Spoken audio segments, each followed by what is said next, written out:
Nosaltres quan tenim un pacient que ens ingressa a la unitat en fase aguda de la seva malaltia i que per tant necessita que l'intubem i que el connectem a una màquina, per definició és perquè necessitem dormir-los, sedar-los i deixar-los en un estat que realment hi hagi una màquina que fa tota la feina perquè puguem resoldre el que els hi ha passat, no? El motiu que ens porta a la unitat de cures intensives. Una miqueta la gràcia del treball és que no se'ns oblidi que tan aviat puguem intentar modalitats espontànies, no ho fem. És el primer estudi que posa de manifest amb músculs diafragma de pacients crítics ventilats que el fet de que deixem treballar el múscul diafragma per si mateix és beneficiós i que hem d'evitar el desús que succeeix amb la ventilació mecànica d'aquests pacients.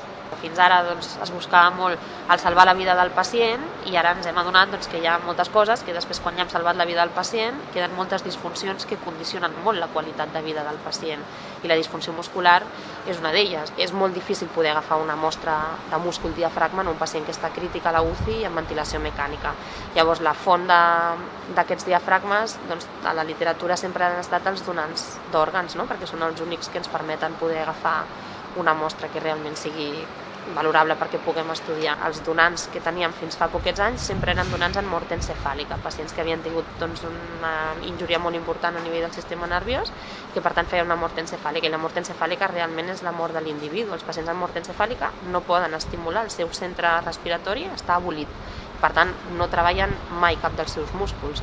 De manera que aquests pacients sempre estan en modalitats controlades. Llavors, fins ara a la literatura sempre s'havia estudiat aquests pacients.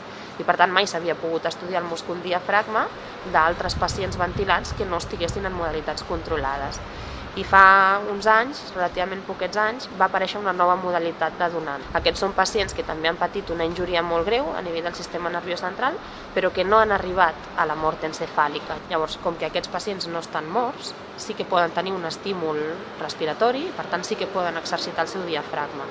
Llavors, en aquest estudi, el grup amb el que hem comparat els pacients amb modalitats controlades són aquest grup de donants. Com que són donants, podem accedir fàcilment al seu diafragma i llavors podem veure què ha passat amb aquest tipus de donants que sí que poden estimular el seu diafragma respecte als que no. Llavors, aquí és on hem vist que sí que hi ha una diferència. El que nosaltres estem estudiant amb aquests donants també, que ens hem fet ecografia diafragmàtica, és que hi ha una molt bona correlació entre el gruix que veiem mitjançant ecografia amb el gruix real que veiem després a nivell histològic. Llavors, el que estem fent nosaltres ara amb els pacients que estem intentant treure de la unitat és fer-los de manera sistemàtica ecografies diafragmàtica per veure com va atrofiant-se aquest diafragma. I probablement aquest sí que serà el treball que ens permetrà demostrar que aquells músculs que s'atrofien menys implica que la ventilació mecànica sigui de menys durada, que puguin estar menys temps a la unitat, etc.